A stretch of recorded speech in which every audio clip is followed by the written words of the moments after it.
Again, we're live and no complications. But yet again, I'm on a different device, and hopefully, notifications can be sent out to the rightful parties that are actually subscribed to Too Cool to Con, who are waiting to tune into the master of ceremony, no one other than myself, Reek. And hopefully, we can get this conversation going for a little bit. I'm not trying to take up too much of your time, but I call this one deciphering because, we have a lot of situations that transpire, and, it's kind of hard to get the gist of it. So, if you take the time to decipher certain patterns, how certain people, act and move and say, it could kind of give you a better mindset of which direction to go in when it comes to dealing with said person or said situations. I would like to hear your input, your take, your experiences in that because I think it's something helpful to all the people that may not have been as savvy to pick up on certain things when people move certain ways. So deciphering, just like when it came back to when they discovered certain temples and Kemet, they tried to decipher what the hieroglyphics had to say. Niles McDowell, greetings to you as well. Hopefully, we could get some more people in here. But, like I said, it's not on me. And I done seen this with a lot of other, channels that don't initially follow scripts. They have a mass, or I won't say a mass, but they got a good amount of subscribers. But the platform won't let them connect to them because it's like, you know what? We don't want brothers connecting, brothers or people that's got something on their mind to say that in imparting some actual information, truth, authenticity unto the people. That's what I try to strive for, and that's why usually I have a hotline number, and you can call it, and you can voice your opinion, your piece on whatever the topic may be. The topic tonight is deciphering situations, deciphering patterns, deciphering if something's going sour or if it can actually be going in your favor. It doesn't always have to be a negative thing. It could be from the positive spectrum of things as well. And with that being said, I always usually say I try to stay on at least the amount of time that I say I stay on.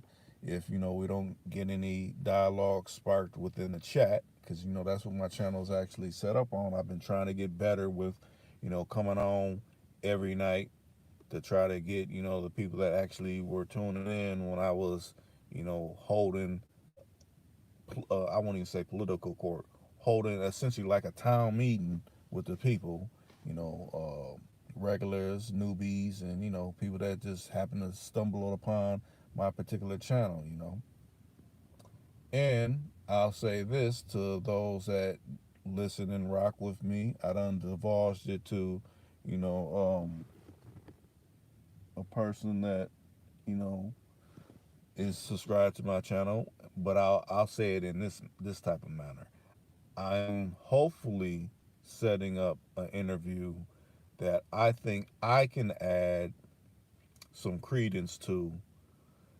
This person has been interviewed by countless people, but the way I interpret approaching certain interviews, I like to ask questions where the person will elaborate without me having to, keep probing them or, is, I don't want to ask something that they done probably been asked by other people or something that, is going to trigger them to get upset because I don't try to base my interviews on triggering people or throwing people under the bus or what may have you.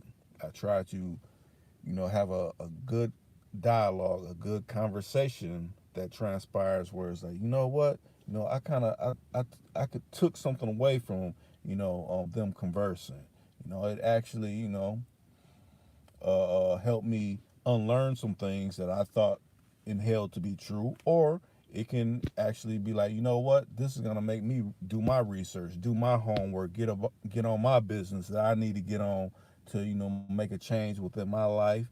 Maybe impart this truth to someone that's been actually asking me, and I'm not having the answers.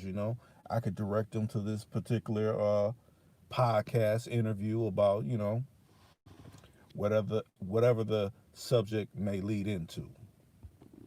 So with that being said, hopefully everybody's nice, going well, not too many problems. I know in this town it's kind of cool. It's it's cool weather. I say probably 70. Protect and serve. Matter of fact, I done heard they done burnt down the fast food spot where this tragic thing have has taken place. And hopefully those perpetrators that that are supposed to uphold their said oaths, get dealt with. The hopefully the universe deals them the hand that they need to be dealt for taking that brother's life. The universe never forgets nobody, and retribution is a mother. So hopefully, it comes quick and swift.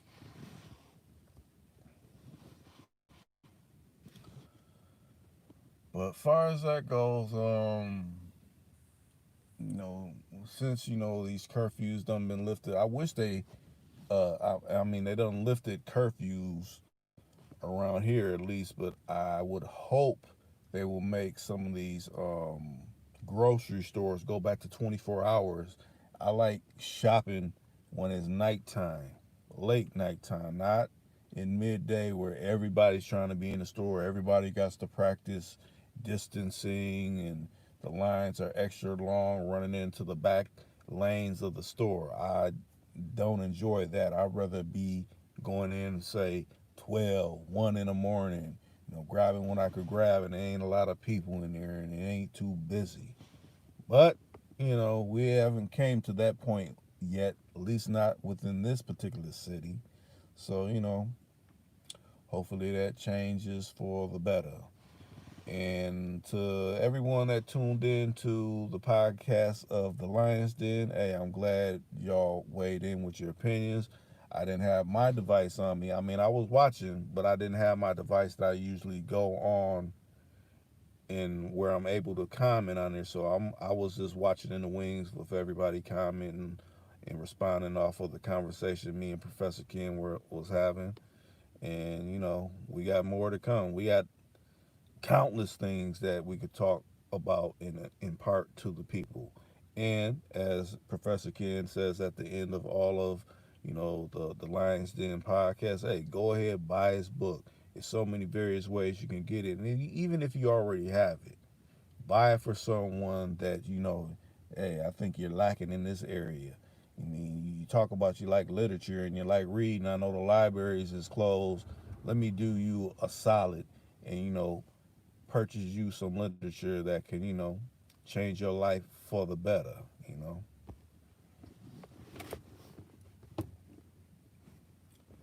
But we're creeping around the time where I usually say I'll go off and things, but I see we got a few people listening. I don't know if I had a conversation with one of my I consider a good friend, uh, Williams. He was telling me he was trying to get in last night when I did a live, and you know, these powers that shouldn't be was making it where he could not get in.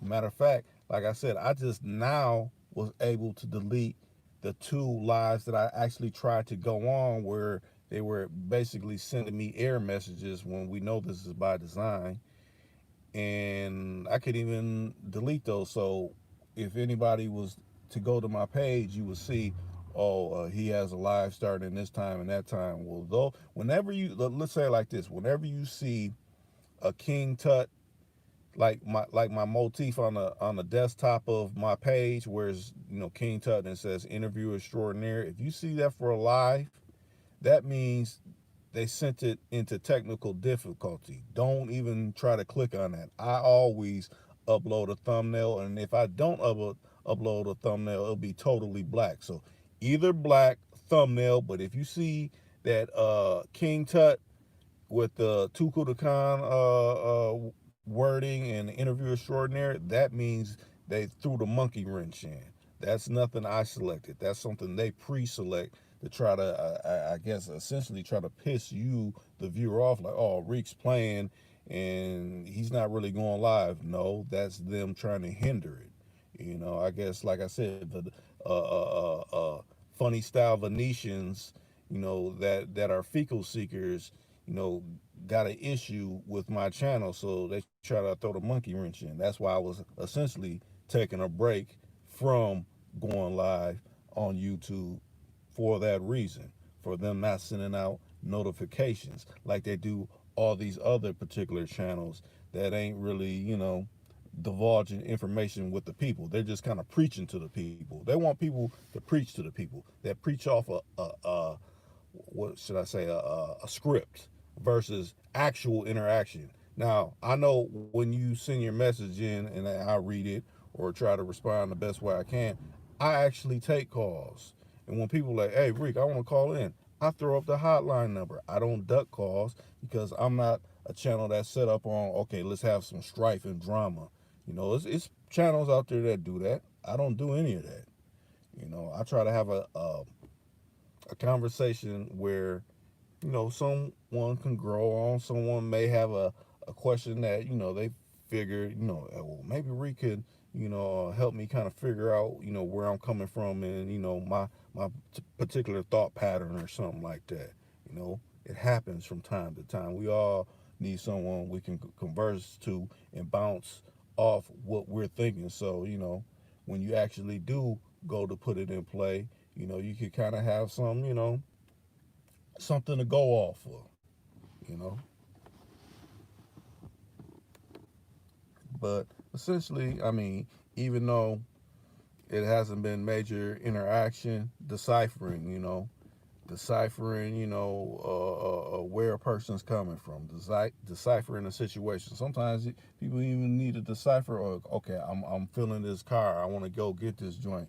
This is a car I've been really wanting. That's where, it kicks in to start doing research on the car, and then do research when you actually go see the car in person. Like, okay, is the frame right? Is the motor right? Okay, how long have they owned it? Are they the actual owner of the joint? Is the tires in decent shape? How much, am I willing to put into this if it does have some areas where it's kind of, kind of shaky and not up to par and things like that. It's like, it's all, when it all boils down to it, it all boils down to mathematics. You got to be on your mathematics like a mug. A lot of people say, oh, think about it like this. Back in school, they would give you word problems. Well, if the train stopped at 3 stations and then 6 people got off at the first station and then 23 people got off at the second station, how many people actually were prone to get off on the third station if the train only held 52 people and it wasn't at full capacity? They try to trick you versus give me the information of how I can put my mathematics into play. But if you're a melanated person, mathematics should come to you easily, because we come from a place where mathematics was created. But, within the fog of things, and, people want to enslave people and essentially get them to bow down to them, which is still not going down. That's why, they give us so much strife, because it's like, no, I don't see you as no leader. No man on earth, including a person that's melanated, is my leader. I'm my own leader, you know? You got to be your own leader, your own leader of your life on this journey. Ain't no man on earth that can lead you. So when I be hearing, and I know you done heard, what about the black leaders? What black leader? Is no man on earth that is your leader. Now you may take some things from what they're saying and then apply it to your life. But far as all, they're my leader, like we aliens or something like that, and in a sci-fi movie. No, nobody's the leader, and if they proclaim to be the leader, they definitely ain't no leader.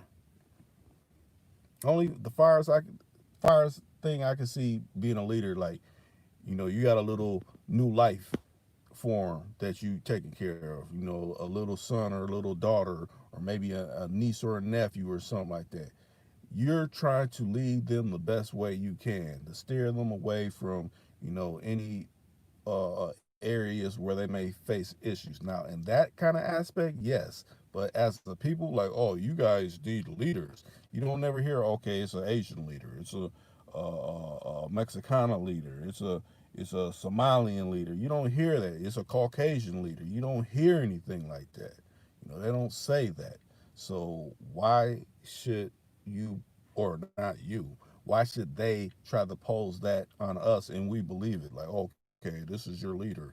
No, Jesse Jackson. No, none of them is my leaders. None.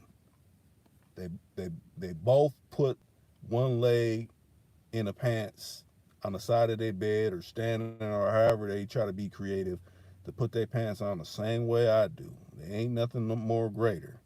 Just because they've been around a little longer means they probably been more prone to manipulate people with that bullshit. With that being said, we done reached the particular moment that I usually go out. I appreciate the people that are actually going to catch the replay because, they didn't send out notifications like they do. I appreciate Niles McDowell, you jumping in and saying your piece, and I'm up out of here.